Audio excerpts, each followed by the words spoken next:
ಓಂ ಶಾಂತಿ. ಪ್ರಾತಃ ಮುರಳಿ ತಾರೀಕು 7/9/2025.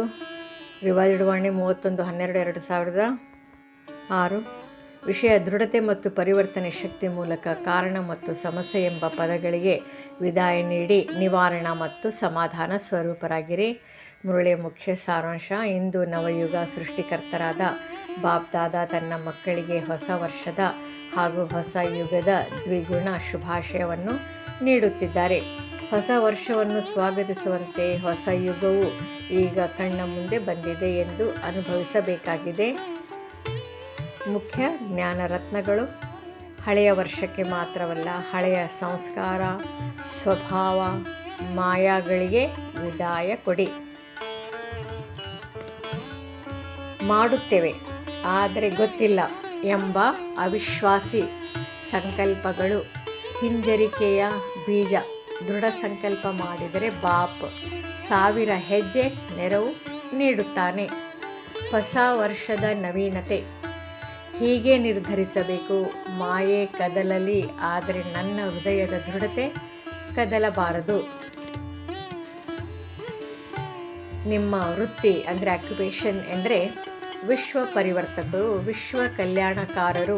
ಮೊದಲು ಸ್ವಪರಿವರ್ತನೆ, ನಂತರ ಕುಟುಂಬ ಮತ್ತು ನಂತರ ವಿಶ್ವ ಪರಿವರ್ತನೆ. ಬಾಪ್ ಸಮಾನ್ ಆಗುವ ಗುರಿ ಪ್ರತಿಯೊಬ್ಬರಲ್ಲೂ ಇರಬೇಕು. ಸೇವೆಯ ಯಶಸ್ಸು ಸ್ವಪರಿವರ್ತನೆಯ ಆಧಾರದಿಂದಲೇ ಸಾಧ್ಯ. ಈ ವರ್ಷದಲ್ಲಿ ಕಾರಣ ಸಮಸ್ಯೆ ಪದಗಳನ್ನು ಡಿಕ್ಷನರಿಯಿಂದ ತೆಗೆಯಬೇಕು. ಯಾವ ಸಂದರ್ಭದಲ್ಲೂ ನಿವಾರಣಾ ಸಮಾಧಾನ ಸ್ವರೂಪವಾಗಿರಬೇಕು. ದಯಾಳು, ಕೃಪಾಳು, ಸಹಕಾರಿ, ಸಿಹಿಮುಖ, ರುಹಾನಿಯತೆ, ಭರವಸೆಯಾದ ಸ್ವಭಾವವನ್ನು ತಾಳಿ. ಬ್ರಾಹ್ಮಣ ಕುಟುಂಬಕ್ಕೂ ಭಕ್ತ ಆತ್ಮಗಳಿಗೂ ಸಹಕಾರಿಯಾಗಿರಿ.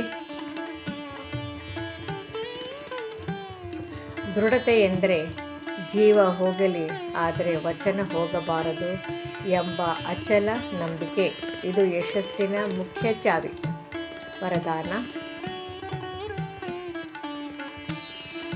ಮುರಳೀಧರನ ಮುರಳಿಯ ಮೇಲೆ ಪ್ರೀತಿ ಇರುವವನು ಸದಾ ಶಕ್ತಿಶಾಲಿ ಆತ್ಮವಾಗಲಿ.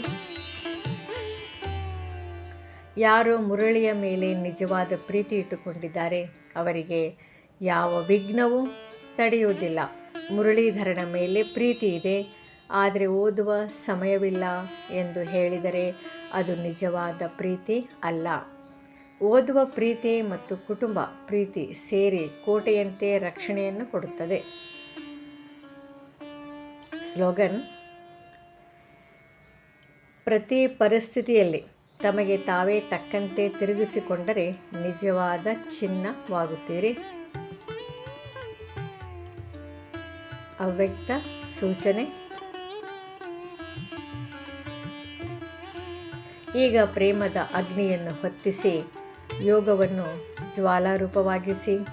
ಯೋಗದಲ್ಲಿ ಕುಳಿತುಕೊಂಡಾಗ ಸಮಾನಕ್ಕೆ ಶಕ್ತಿ ಬಳಸಿರಿ. ಸ್ಟಾಪ್ ಎಂದರೆ ತಕ್ಷಣ ನಿಲ್ಲಲು ಶಕ್ತಿ ಬೇಕು. ನಿಧಾನವಾದ ಬ್ರೇಕ್ ಅಲ್ಲ, ಪೂರ್ತಿ ಬ್ರೇಕ್ ಇರಬೇಕು. 1 ಸೆಕೆಂಡಲ್ಲಿ ಮನಸ್ಸು ನಿಲ್ಲದಿದ್ದರೆ ಸಮಾನಕ್ಕೆ ಶಕ್ತಿ ದುರ್ಬಲವಾಗಿದೆ ಎಂದು ತಿಳಿಯಿರಿ.